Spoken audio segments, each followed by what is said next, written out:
ദൈവത്തിൻ്റെ അതിപരിശുദ്ധ നാമം വാഴ്ത്തപ്പെടുമാറാകട്ടെ. എത്തിക്കനൽ എന്ന ഈ പ്രോഗ്രാം കാണുകയും കേൾക്കുകയും ചെയ്യുന്ന എല്ലാ പ്രിയപ്പെട്ടവരെ ഓർത്ത് ദൈവത്തിന് സ്തോത്രം ചെയ്യുന്നു. എല്ലാവരുടെ മേലും ദൈവത്തിൻ്റെ അമിതമായ കൃപ, അമിതമായ ശക്തി വ്യാപരിക്കട്ടെ എന്ന് പ്രാർത്ഥിക്കുന്നു. ആഹ്ലാദ തിമിർപ്പുകളുടെ കാലങ്ങളിൽ ദൈവത്തിൻ്റെ പരിശുദ്ധാത്മാവിൽ ആശ്രയിച്ച് ദൈവിക സന്തോഷമാണ് ഒരു മനുഷ്യൻ്റെ സന്തോഷമെന്ന് വളരെ വ്യക്തമായി ശലോമൻ രാജാവ്, ജ്ഞാനികളിൽ ജ്ഞാനിയായ ശലോമൻ രാജാവ് പഠിപ്പിക്കുന്നു. Futility of materialism. സഭാപ്രസംഗയുടെ പുസ്തകം 2-ാം അധ്യായത്തിൻ്റെ 12 മുതൽ 23 വരെയുള്ള വാക്യങ്ങളിൽ നമ്മൾക്ക് മെറ്റീരിയലൈസ്ഡ് ആയിട്ടുള്ള വസ്തുപരമായ കാര്യങ്ങൾ നമ്മൾക്കുള്ളത് മനസ്സിനൊരു സന്തോഷവും സമാധാനവും ഒക്കെ നൽകുന്നതാണ്. അത് നമ്മൾക്ക് ഒരു വീട്, പാർപ്പാനൊരു അല്പഭൂമി, ഇതൊക്കെ മനുഷ്യൻ്റെ പ്രാഥമിക ആവശ്യങ്ങളാണ്. ഇത് മനുഷ്യൻ്റെ സന്തോഷങ്ങളാണ്. എന്നാൽ അതിൻ്റെ ഉന്നതങ്ങളായി തരത്തിൽ കഴിയുന്നവരുണ്ട്. അപ്പോൾ അതിൻ്റെ ഒരു ശൂന്യതയെപ്പറ്റിയാണ്, ആ ഉന്നതത്തിൻ്റെ ശൂന്യതയെപ്പറ്റിയാണ് ഇവിടെ പ്രതിപാദിക്കുന്നത്. 2-ാം അധ്യായത്തിൻ്റെ 12-ാം വാക്യത്തിൽ മുതൽ ജ്ഞാനവും ഭ്രാന്തും ഭോഷത്വവും നോക്കുവാൻ തിരിഞ്ഞു. രാജാവിൻ്റെ ശേഷം വരുന്ന മനുഷ്യൻ എന്തു ചെയ്യും? പണ്ട് ചെയ്തത് തന്നെ. വെളിച്ചം ഇരുളിനേക്കാൾ ശ്രേഷ്ഠമായിരിക്കുന്നത് പോലെ ജ്ഞാനം ഭോഷത്വത്തേക്കാൾ ശ്രേഷ്ഠമായിരിക്കുന്നു എന്ന് ഞാൻ കണ്ടു.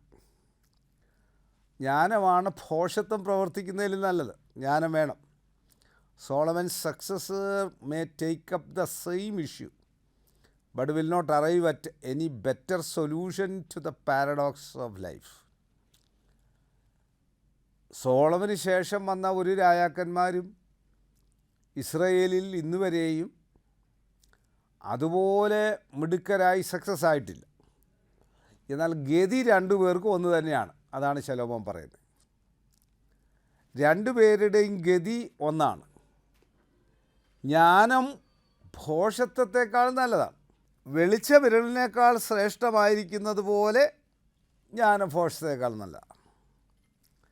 അവൾ ജ്ഞാനിക്ക് തലയിൽ കണ്ണുണ്ട്, ഭോഷന് ഇരുട്ടിൽ നടക്കുന്നു. എന്നാൽ അവർക്കെല്ലാവർക്കും ഗതി ഒന്ന് തന്നെയെന്ന് ഞാൻ ഗ്രഹിച്ചു. ജ്ഞാനിക്ക് തലയിൽ കണ്ണുണ്ട്, ഭോഷൻ ഇരുട്ടിൽ തപ്പി നടക്കുന്നു.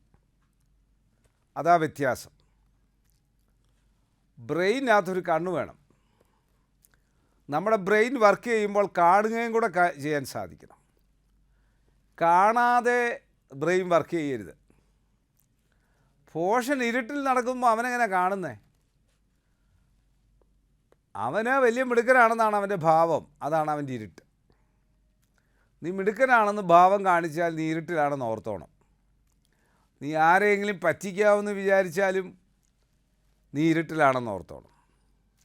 എന്നാൽ ഗതി പറ്റിക്കുന്നവനും പറ്റിപ്പിക്കുന്നവനും എല്ലാം ഒരുപോലെ എന്നാണ് ഇവിടെ പറയുന്നത്. Same issue but will not arrive at any better solution to paradox of life. ജീവിതത്തിൻ്റെ ഒരു ബെറ്റർ സൊല്യൂഷനിലേക്കും അവരെത്തുന്നില്ല. ദൈവമില്ലാത്ത ഒരാളിൻ്റെ കാര്യമാണ് പറയുന്നത്.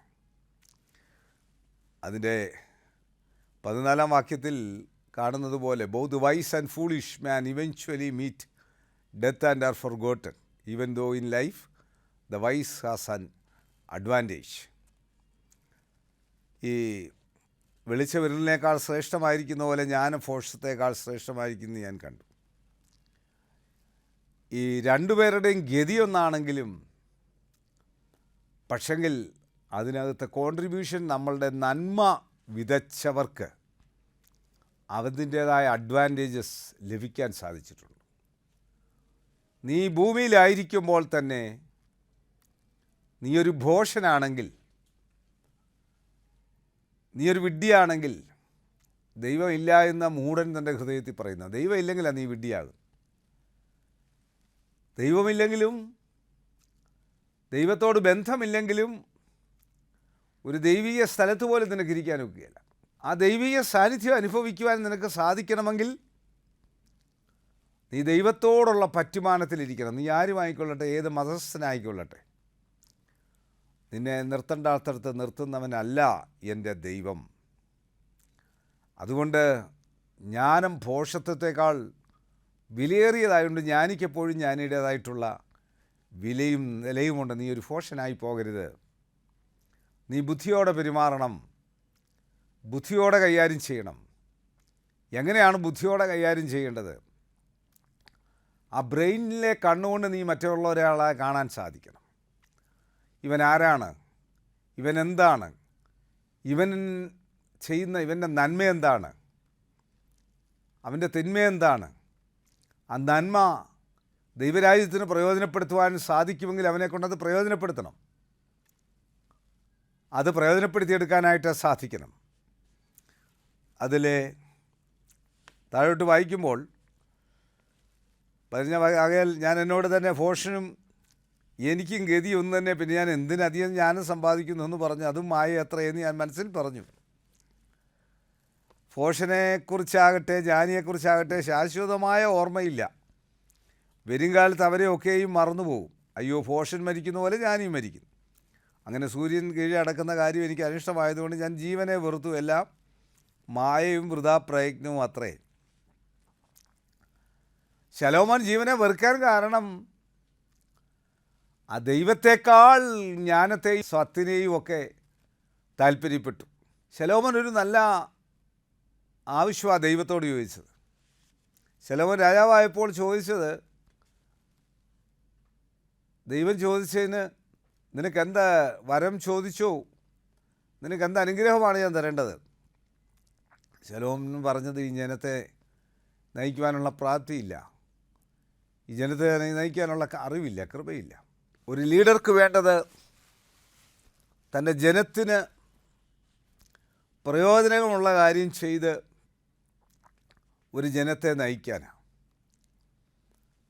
ജനങ്ങൾക്ക് പ്രയോജനമുള്ള കാര്യങ്ങൾ ചെയ്ത് മുൻപോട്ട് ജനത്തെ നയിക്കാനായിട്ട് സാധിക്കണം. ഇവിടെ 18 മുതൽ 21 വരെയുള്ള വാക്യങ്ങളിൽ സൂര്യന് കീഴെ ഞാൻ പ്രയത്നിച്ച പ്രയത്നമൊക്കെയും ഞാൻ വെറുത്തു.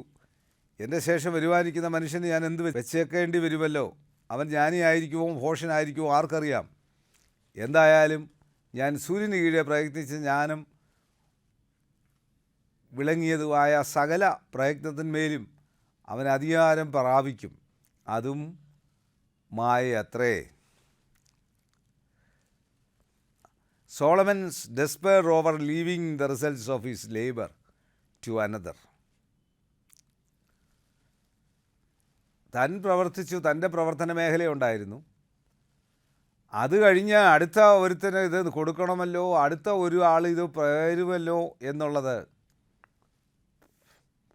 താൻ നല്ലവണ്ണം ചെയ്തു, എന്നാൽ അടുത്ത ആൾ ചെയ്യുന്നത് എങ്ങനെയായിരിക്കും, അവനും എനിക്ക് ഒരേ ഗതിയാണല്ലോ, അങ്ങനെ ചിന്തിക്കരുത് ഒരിക്കലും. അടുത്ത ആൾ ചെയ്യുന്ന അടുത്ത ആളിൻ്റെ റോളാണ് അടുത്ത ആൾ ചെയ്യുന്നത്.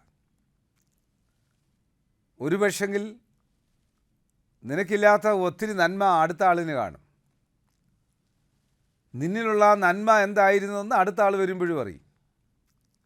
അപ്പോൾ അപ്രകാരമാണ് ശലോമോനെ ശേഷം ദാവീദും ശലോമോൻ്റെയും അനന്തര തലമുറകളുടെയും കാര്യങ്ങളൊക്കെ ഇസ്രായേലിൻ്റെ ചരിത്രം പഠിക്കുമ്പോൾ നമ്മൾക്ക് മനസ്സിലാകാൻ സാധിക്കും. അതുകൊണ്ട് ഹൃദയം വ്യസനിച്ച് മനുഷ്യനെപ്പോഴും മാനസിക സംഘർഷങ്ങളുണ്ടാവും. ഇതിൽ ഏത് ചെറിയ ജോലിയാണെങ്കിലും വലിയ ജോലിയാണെങ്കിലും ഉള്ളൊരു മാനസിക സംഘർഷം അതിലുണ്ടാവും. ശലോമോൻ രാജാവിന് മുതൽ താഴോട്ട് ഈ സംഘർഷത്തിൽ എങ്ങനെ ഒരു ദൈവപൈതൽ നിൽക്കുന്നു എന്നുള്ളതാണ് ചിന്ത. ഒരു ദൈവപൈതലിനെ സംബന്ധിച്ചിടത്തോളം രാവിലെ മുതൽ രാത്രി വരെ അവൻ്റെ ശുശ്രൂഷ ചെയ്യുന്നു. അവനെ ദൈവമാക്കി വെച്ചിരിക്കുന്ന സമയത്ത്, ആക്കി വെച്ചിരിക്കുന്ന സ്ഥലത്ത് അവനെ അന്ന് ചെയ്യുവാനുള്ള ശുശ്രൂഷകൾ ചെയ്ത് പോകുന്നു. അതിൻ്റെ റിസൾട്ട് ദൈവമാണ് നോക്കേണ്ടത്. അതിൻ്റെ റിസൾട്ട് നോക്കുവാൻ നിനക്ക് അവകാശമില്ല.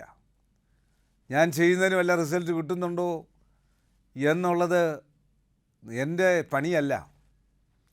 ഞാൻ ഈ പ്രസംഗിക്കുന്നത് എത്ര പേര് കാണുന്നു, എത്ര പേര് കൈയടിക്കുന്നു, എത്ര പേര് ലൈക്ക് അടിക്കുന്നു, എത്ര പേര് പറയുന്നു, അതല്ല എൻ്റെ വിഷയം. ഏത് മേഖലകളിലുമുള്ള ഈ വിഷയത്തിൽ ദൈവത്തിൽ ആശ്രയിച്ച് ചെയ്യുന്ന ഒരാളിന് മാത്രമേ മാനസിക സംഘർഷങ്ങളില്ലാതെ ഇരിക്കുകയുള്ളൂ. ചെറിയ കാര്യമാണെങ്കിലും വലിയ കാര്യമാണെങ്കിലും, ചെറിയ ജോലിയാണെങ്കിലും വലിയ ജോലിയാണെങ്കിലും, ഞാൻ ചെയ്തിരുന്ന കാലത്ത് അങ്ങനെയൊക്കെ പറയും നമ്മൾ. അല്ല, ഞാനായിരുന്നപ്പോൾ. ഗതി എല്ലാവർക്കും ഒന്നാ, എല്ലാവർക്കും മരണമാണ് ഒരുമിച്ചാണ് വന്നിരിക്കുന്നത്. എന്നാൽ ജീവിതത്തെപ്പറ്റി പ്രത്യാശയുള്ള ഒരാളിന് അവനവൻ്റെ ദൗത്യത്തിലുള്ള ഒരു വലിയ കോൺഫിഡൻസ് ഉണ്ട്. ആ വലിയ ദൗത്യവും കോൺഫിഡൻസും വരുമ്പോഴാണ് നമ്മൾക്ക് ബുദ്ധിയോടെ ഒരു കാര്യം ചെയ്യാൻ സാധിക്കുന്നത്. യഹോവ ഭക്തിയാണ് ജ്ഞാനത്തിൻ്റെ ആരംഭം. അല്ലാതെ ദൈവമില്ലാത്ത ബുദ്ധിയാണെന്ന് ഞാൻ വിശ്വസിക്കുന്നില്ല.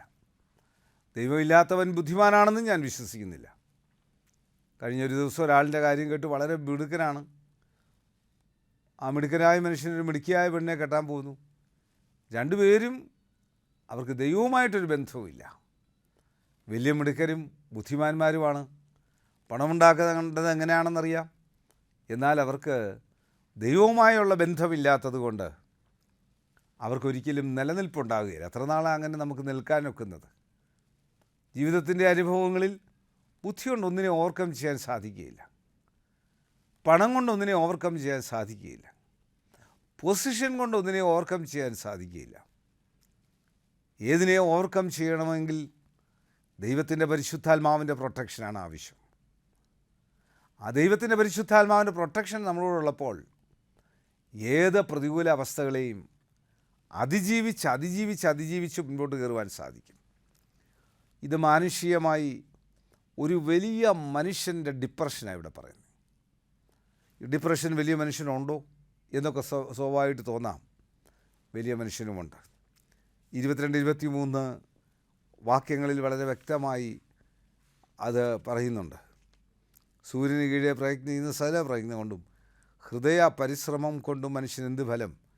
അവൻ്റെ നാളുകളൊക്കെയും ദുഃഖകരവും അവൻ്റെ കഷ്ടപ്പാട് വ്യസനകരവുമല്ലോ. രാത്രിയിലും അവൻ്റെ ഹൃദയത്തിന് സ്വസ്ഥതയില്ല. And over the absence of the gratifying reward for his work. നമ്മളൊരു കാര്യം ചെയ്യുന്നതിൻ്റെ ശരിയായ റിവാർഡ് ലഭിച്ചില്ല എങ്കിൽ അതിൻ്റെ അതാണല്ലോ പറയുന്നത്. ഞാൻ എപ്പോഴും ഓർപ്പിക്കാറുണ്ട്, താങ്ക് യു പറയണം, നന്ദി പറയണം. ഒരാളൊരു ചെറിയ കാര്യം തന്നാലും വലിയ കാര്യമാണെങ്കിലും നിസ്സാര കാര്യമാണെങ്കിലും അതിനൊരു താങ്ക് യു എന്ന് പറഞ്ഞാൽ അതൊരു വലിയ സന്തോഷമാണ്. കേൾക്കുന്ന ആളിന് വലിയൊരു ആഹ്ലാദമാണ്. നന്ദിയുണ്ടെന്ന് പറയുമ്പോൾ ആ നന്ദി പ്രകടനമാക്കി തീർക്കുമ്പോഴാണ് അത് അനുഗ്രഹമായി തീരുവാനായിട്ട് സാധിക്കുന്നത്. അല്ലെങ്കിൽ മനസ്സിന് പ്രയാസമായി ഡെസ്പറേറ്റ് ആയിപ്പോവും. അപ്പോൾ ഡെസ്പറേറ്റ് ആകാതിരിക്കണമെങ്കിൽ നമ്മൾക്കുള്ള കഴിവിനെ ദൈവത്തിൻ്റെ അടുക്കൽ കൊടുത്ത് കഴിവിനെ ബ്ലെസ് ചെയ്യുമ്പോഴാണ്. ഇവിടെ ദൈവത്തിൻ്റെ ഇടപെടലിന് വിട്ടുകൊടുക്കുന്നില്ല. പ്രാരംഭമായിട്ടുള്ള ഈ അധ്യായങ്ങളെല്ലാം ഇത് പറഞ്ഞിട്ടാണ് ശലോമോൻ വളരെ കൃത്യമായി പറയുന്നുണ്ട്. ദൈവത്തിലും ദൈവസഭയിലും ദൈവത്തിൻ്റെ ന്യായാധിപ സംഘത്തിന് മുൻപാകെയുമാണ് പരിപൂർണമായിട്ടുള്ള ഫൈനലായിട്ടുള്ള തീർപ്പ് നടക്കുന്നത്. അപ്പോൾ ആ തീർപ്പ് നടക്കുമ്പോൾ അതിൻ്റെ ഭാഗമായി തീരുവാൻ സാധിക്കണമെങ്കിൽ നമ്മളായിരിക്കുന്ന സ്ഥാനത്ത് എല്ലാ മേഖലകളിലും ദൈവത്തിലുള്ള വിശ്വസ്തത വെച്ച് പുലർത്തിക്കാൻ സാധിക്കണം. ആ ദൈവത്തിലുള്ള വിശ്വസ്തതയാണ് ഉന്നതമായ വിശ്വസ്തത. ദൈവത്തെ സ്തുതിക്കുന്നതിൽ, മറ്റ് ഗ്ലോറിഫൈ ചെയ്യുന്നതിൽ, അവൻ്റെ ജീവിതത്തിൻ്റേതായിട്ടുള്ള വർക്കുകളിൽ തമ്പുരാൻ്റെ അത്ഭുതകരണ വ്യാപരിപ്പിക്കപ്പെടുവാനായിട്ട് സാധിക്കാം. ഇവിടെ പറയുന്ന ആകയാൽ സൂര്യന് കീഴെ പ്രയത്നിച്ച സർവ്വപ്രയത്നത്തെക്കുറിച്ചും ഞാൻ എൻ്റെ ഹൃദയത്തെ നിരാശപ്പെടുത്തുവാൻ തുടങ്ങി. ഒരുത്തൻ ജ്ഞാനത്തോടും അറിവോടും സാമർഥ്യത്തോടും പ്രയത്നിക്കുന്നു, എങ്കിലും അതിൽ പ്രയത്നിക്കാത്ത ഒരുത്തൻ അവനതിനെ അവകാശമാക്കി വെച്ചെടുക്കേണ്ടി വരുന്നു. അതുമായും വലിയ തിന്മവേ അത്രേ. സൂര്യനും കീഴെ പ്രയത്നിക്കുന്ന സകല പ്രയത്നം കൊണ്ടും ഹൃദയത്തിൻ്റെ പരിശ്രമം കൊണ്ടും എന്ത് ഫലം? അവൻ്റെ നാളുകളൊക്കെയും ദുഃഖകരവും അവൻ്റെ രാത്രിയിൽ അവൻ്റെ ഹൃദയത്തിന് സ്വസ്ഥതയുമില്ല. അതുമായി അത്രേ. തിന്നുകുടിച്ച് തൻ്റെ പ്രയത്നങ്ങൾ സുഖം അനുഭവിക്കുന്നതല്ലാതെ മനുഷ്യൻ എന്താണ് നന്മയുള്ളത്? ഒരു മനുഷ്യൻ്റെ പറ്റിയുള്ള അവസ്ഥയാണ് പറയുന്നത്. മനുഷ്യന് ഏതവസ്ഥയിലും എങ്ങനെയുള്ള അവസ്ഥയിലും ജീവിക്കാനുള്ള വഴികൾ ദൈവം കൊടുത്തിട്ടുണ്ട്. എന്നാൽ ആ ദൈവം കൊടുത്തിരിക്കുന്ന വഴികളെ ശരിയാവണ്ണം മനസ്സിലാക്കി ചെയ്യുവാനായിട്ട് സാധിക്കുന്നില്ല. ആ ശരിയാവണ്ണം മനസ്സിലാക്കി ചെയ്യുമ്പോഴാണ് അതിൻ്റെ പൂർണ്ണ അർത്ഥത്തിൽ അതിന് മാനം കൊടുക്കുവാൻ സാധിക്കുന്നത്. പൂർണ്ണ അർത്ഥത്തിൽ അതിന് മാനം കൊടുക്കുമ്പോഴാണ് അത് ഏറ്റവും അനുഗ്രഹമായി തീരുവാൻ സാധിക്കുന്നത്.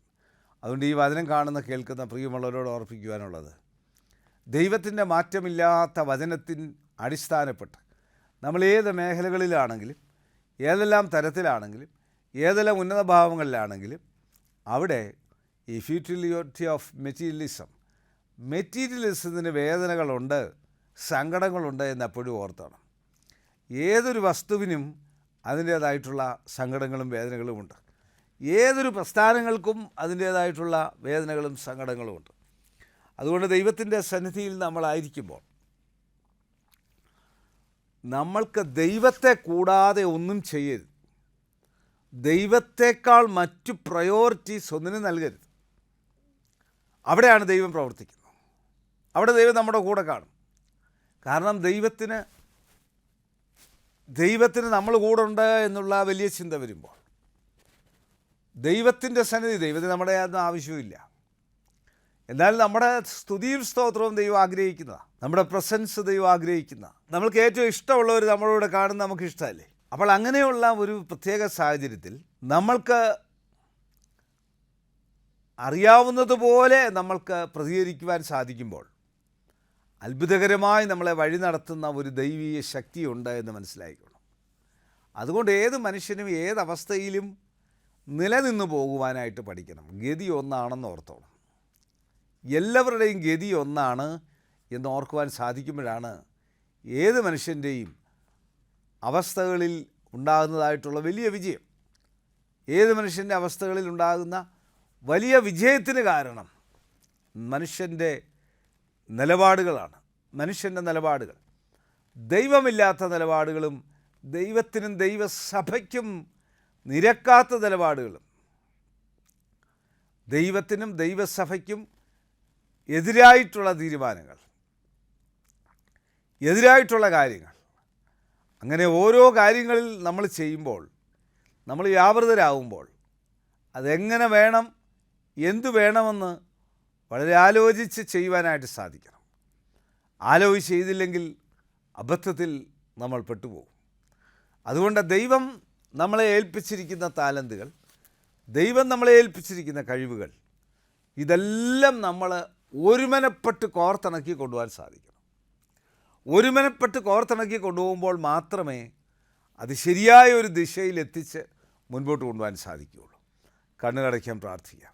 കർത്താവേ, പരിശുദ്ധ പിതാവേ, ജ്ഞാനിക്കും ഭോഷനും ഗതി ഒന്നാണെങ്കിൽ, ലോകത്തിൽ ഉന്നതനും താണവനും ഗതി ഒന്നാണെങ്കിൽ, തമ്പുരാൻ്റെ കരുണകൃപ കൂടെ ഇരുന്ന് വഴി നടത്തി അനുഗ്രഹിച്ച് ആശീർവദിക്കണമെന്ന് പ്രാർത്ഥിക്കുന്നു. ഈ വചനം കാണുന്ന കേൾക്കുന്ന എല്ലാ പ്രിയപ്പെട്ടവർക്കും തങ്ങളുടെ ജീവിതത്തെപ്പറ്റിയുള്ളൊരു മൂല്യമുണ്ടായിരിക്കണം. ഞങ്ങളുടെ ജീവിതത്തെപ്പറ്റി ഒരു അർത്ഥമുണ്ടായിരിക്കണമേ. ജീവിതത്തെപ്പറ്റി ഭാരപ്പെടുന്ന ആരെങ്കിലും ഉണ്ടെങ്കിൽ, ബെഡ്രിഡനായിട്ടുള്ളവർ, കർത്താവെ ആശുപത്രിയിലായിരിക്കുന്നവർ, ഭവനങ്ങളിൽ തന്നെ ആയിരിക്കുന്നവർ, എല്ലാവർക്കായും പ്രാർത്ഥിക്കുന്നു. ദൈവത്തിൻ്റെ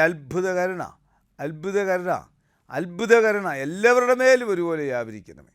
ഈ പ്രോഗ്രാം കാണുകയും കേൾക്കുകയും എല്ലാവരും അനുഗ്രഹിച്ചേട്ടെ. അവരുടെ കുടുംബങ്ങളെ അനുഗ്രഹിച്ചേട്ടെ. അവരുടെ കുടുംബങ്ങളെ അനുഗ്രഹിച്ച് ആശീർവദിച്ചു കൊള്ളുമാറാകണമേ. യേശുവെ നന്ദി, യേശുവെ സ്തോത്രം, യേശുവെ ആരാധന, യേശുവെ മഹത്വം. യേശു മൂലം പ്രാർത്ഥന കേൾക്കണം. നല്ല പിതാവേ, ആമീൻ.